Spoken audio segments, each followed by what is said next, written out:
पुढच्या एका मिनिटात तुम्हाला फॅट लॉससाठी इंटरमिटेंट फास्टिंग पूर्णपणे समजेल. सर्वात आधी एक गोष्ट लक्षात ठेवा, इंटरमिटेंट फास्टिंग म्हणजे काही खास डाएट नाही, तर खाण्याची पद्धत आहे. यात तुम्ही दिवसातील ठराविक वेळेतच जेवता आणि उरलेल्या वेळेत काही खात नाही. आता हे काम कसं करतं ते बघूया. जेव्हा आपण जेवतो तेव्हा आपल्या शरीरात इन्सुलिन रिलीज होतं. हे इन्सुलिन कार्बोहायड्रेट्सला ग्लुकोजमध्ये बदलतं. हा ग्लुकोज लगेच एनर्जी म्हणून वापरला जातो किंवा लिव्हर आणि मसल्समध्ये ग्लायकोजन म्हणून साठवला जातो. पण जेव्हा तुम्ही फास्टिंग करता तेव्हा इन्सुलिन लेवल हळूहळू कमी होत जातं. मग बॉडी आधी साठवलेला ग्लायकोजन वापरायला सुरुवात करते आणि जेव्हा तेही संपतं तेव्हा शरीर एनर्जीसाठी फॅट जाळायला लागते. इथूनच फॅट लॉस सुरू होतो.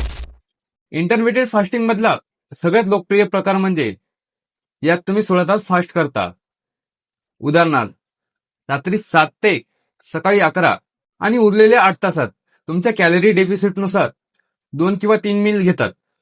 पण लक्षात ठेवा, फास्टिंग हा फक्त एक टूल आहे. फॅट लॉस तेव्हाच होतो जेव्हा कॅलरीज कंट्रोलमध्ये, प्रोटीन पुरेसं आणि तुम्ही कन्सिस्टंट असता.